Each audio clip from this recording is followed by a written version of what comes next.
What's up everyone, and welcome to another fun-filled episode on Call of Duty. Normally I like to make videos about the golden age or glory days of COD, and back when times were simpler. But right now I think it's safe to say that things have since changed and COD's in rough shape right now, and there's some doom and gloom on the horizon. Now I've been playing Call of Duty for most of my life, ever since I headed to the local GameStop and picked up a pristine copy of Finest Hour for the PlayStation 2.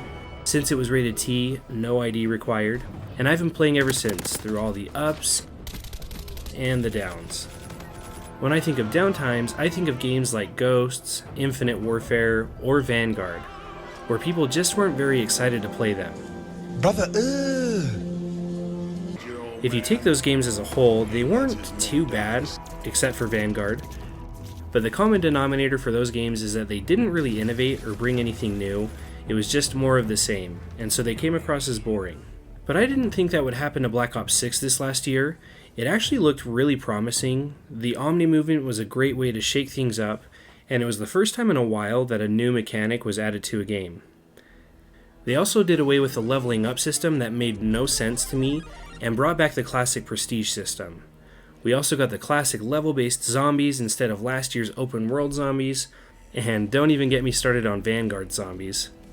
Now you would think that 3 to 4 months after a COD game is out that it would have a decent amount of players and all the bugs and issues would be ironed out, right? Nope. Call of Duty releases follow kind of a predictable pattern. You have a new game that releases in November and it's full of bugs and the servers get bogged down, and in some cases there isn't as much content as the older games had, but after a few months most of the issues get ironed out, and you have a couple of months to play a decent game before rumors of the next game start going around, and then the new game gets announced, then you get the beta, then rinse and repeat. All the while you have to deal with skill-based / engagement-based matchmaking that takes a lot of the fun out of the old grind. You can't even enjoy games that you do well in because in the back of your mind you think that it wasn't anything that you did, but it was the game letting you have a little taste of the glory. You also have to brace yourself for the next game where you get stuck playing against SEAL Team 6, John Wick, and Jack Bauer all in the same game. And to top it off, that game has a poor connection because you're getting stuck playing with people from all over the place because that's where the skill level is. Back in the day, it wouldn't be unheard of to end up in a game with someone that lived fairly close to you. Circle cut my bacon. Look at all these Yankee doodly dandies. Is there another Vietnam going on? Hello, neighborino to the north. I sure like the cut of your gibberish. There was a hope that when XDefiant released less than a year ago that it would take us back to the good old days of not having skill-based matchmaking play its dirty little hand in every game. And that was one of XDefiant's main selling points, but the game didn't last as long as everyone had hoped. I guess it wasn't the COD killer after all. I don't think that a lack of skill-based matchmaking is what led to the game's downfall. I think that the progression system wasn't something that pulled you in and made you want to keep going back to work on. Plus, since no skill-based matchmaking was a big selling point to the game, it also attracted a lot of hardcore players that already were really good at shooters. It's sad that it didn't last long because it was seen as a game that could somehow show Call of Duty creators that that kind of matchmaking is a better experience. That boy is our last hope. But in Black Ops 6, I was planning on hitting max prestige while working on the camo mastery grind and playing some classic zombies, but honestly, right now I have no desire to play that game, and in the words of Sam Smith, I know I'm not the only one. But why is that exactly? Could it be all the bugs, the cheaters, the voice chat bans, the thick skill-based matchmaking? I think they're all big factors, but normally COD players just deal with these things because COD still has a lot to offer. But that was until a few months ago when Marvel Rivals burst its way onto the scene. And my goodness. Initially, I didn't think it would pull very many COD players away, but man, this game is hitting it out of the park. I'm completely hooked. It's getting a lot of people to play the game even if they've never played Overwatch or any kind of hero shooter before, and that includes a nice portion of the COD fan base. This game is doing just about everything right, from how fast they take care of glitches and bugs, which aren't even very common to begin with, and aren't even game-breaking. The matchmaking is lightning quick. Latency isn't even much of an issue. You don't feel punished when you have a good game. The developers listen to community feedback. Oh, and it doesn't take up most of your hard drive space.